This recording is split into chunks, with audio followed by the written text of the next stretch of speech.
प्रबंध निर्देशक व आदरणीय नंदलाल सर जी एवं यहाँ उपस्थित सभी गुरुजन, विशिष्टजन एवं मेरे स्नेही सहपाठियों, मैं आप सबका विनम्र अभिवादन करती हूँ। मेरा इस संस्था के साथ सफर 2015 में शुरू हुआ। जीवन में आगे बढ़ने की चाह व सशक्त रूप से जीवन यापन करने की लालसा ने मुझे इस संस्था के साथ जोड़ दिया।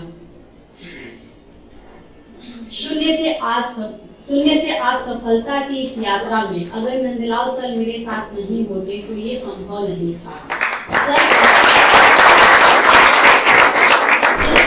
समय पे मार्गदर्शन और प्रोत्साहन मेरी इस यात्रा में आने वाली विकट परिस्थितियों को हराने में बहुत बड़ी शक्ति का कारण बना।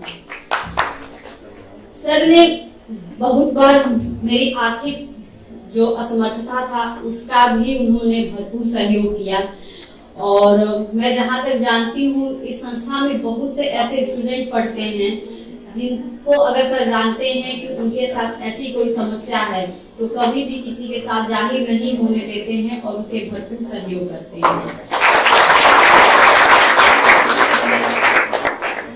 सर के साथ मेरा जुड़ाव काफी लंबा रहा है और सर मेरे एक मार्गदर्शक ही नहीं, गुरु, पिता, हर तरह से इन्होंने मेरा सहयोग किया है। जब भी मैं हतोत्साहित हुई हूँ सर के पास आई हूँ और सर से कहा है, क्योंकि मेरी जो पढ़ाई का था वो समय बड़ा बेकार था।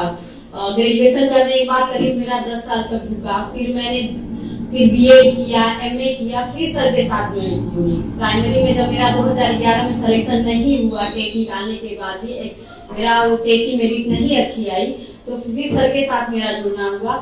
सर हमेशा मुझे उत्साहित करते रहते थे, कभी नेगेटिव कुछ भी वो नहीं बोले कि नहीं आप इतनी बड़ी तैयारी करने आ रही हैं, आपका सिलेक्शन होगा या नहीं होगा। जब भी मैं निराश होती कि सर इतनी उम्र में आके मैं आपकी संस्था में तैयारी कर रही हूँ और कुछ लोग बोलते भी हैं कि जा रही हैं, तैयारी कर रही हैं, और आज के समय में किसका टीजीटी, पीजीटी या आईटी में सिलेक्शन होता है और खासतौर से जनरल के स्टूडेंट का सिलेक्शन नहीं होता है, बहुत ज्यादा होपलेस हो जाती थी।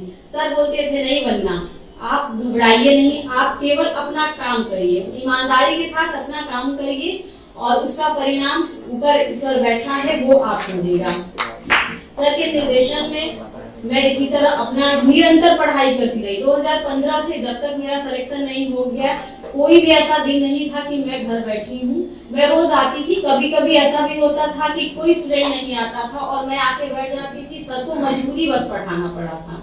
यहाँ तक कि एलटी के एग्जाम के पहले कुछ चैप्टर थे, संविधान में थे, हिस्ट्री में थे, जो मुझे समझ में नहीं आ रहा था और वो मैंने सर को बोला कि सर मुझे ये पढ़ना है।